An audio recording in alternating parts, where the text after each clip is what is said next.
Hi, welcome. My name's Sam. I'm going to walk you through how to use Library to Go and pair it with your Libby app in a separate video. And so I just wanted to show the Libby app you can find in your Google Play Store or the iTunes Store.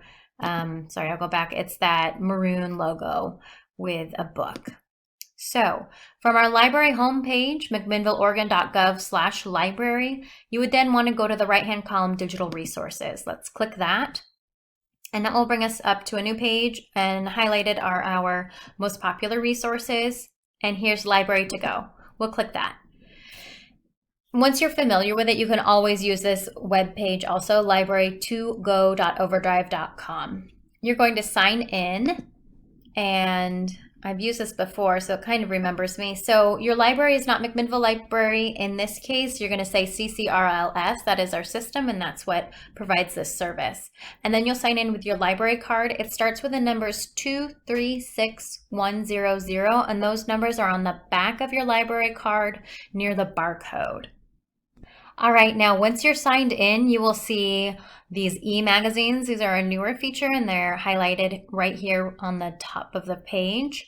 They have some recommended books with the hashtag Live Your Best Life, award-winning titles. Down below, always available audiobooks, always available ebooks. And so the difference between the audiobooks means that you are listening to them, and the ebooks means that you are reading them in your app or in your web browser. So let's explore this Live Your Best Life. We're going to see all and open that up. And so when I'm scrolling through this list, what my eyes are noticing, I'm picking up if an item is an audiobook based on that headphone icon, or if it's an ebook based on that book icon. I do have a preference for one over the other. And so I would perhaps, maybe I want to borrow, I like to listen to my books. So I'm going to just click this one, the 4-Hour Work Week. And I'm going to click borrow.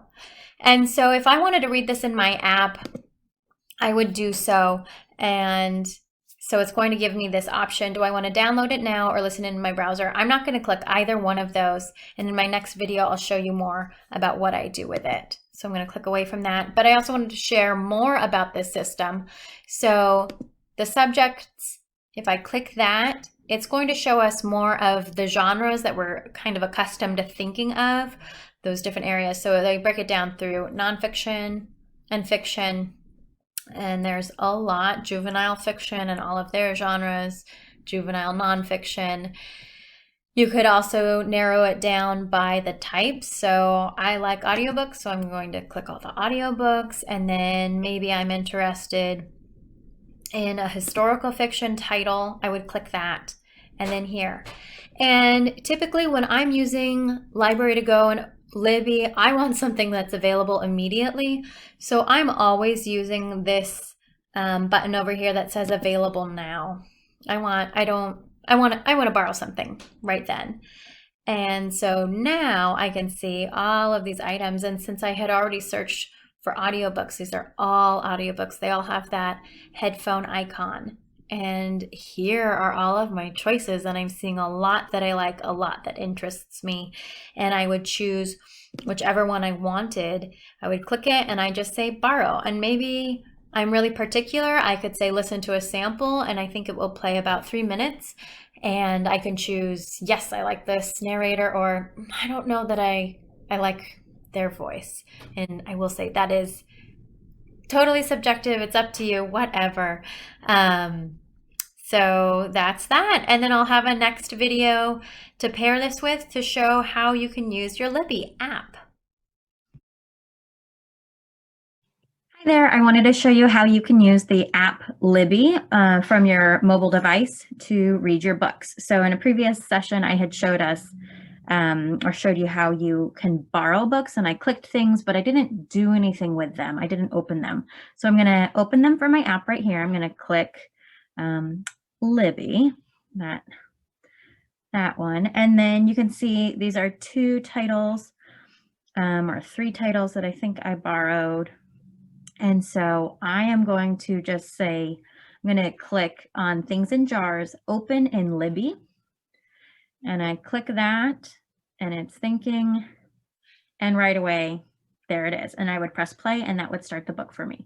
In the upper left-hand corner, I'm going to click back, and I'm going to show that if I click on the bottom library, that's just like how I can browse for items. I honestly prefer to do this in my web browser, not from my cell phone. So that's why I showed you how to do that there. And then if I click on the right at the bottom to shelf, this is going to show me the items that I have borrowed. So these are here. Now I did borrow these just for the sake of the tutorial. And if someone else wants to read them, I want them to be able to read it. So I'm going to show you how we can return them. So on the 4-hour work week, there's manage loan with that green and blue icon. I'm going to click that. And so it said it's due February 12th. And you know what? I'm going to return it early, even if 0 people are waiting. And then it asks me again if I want to return it. And I say, return. Woohoo. So let's go back to my shelf and let's return these others.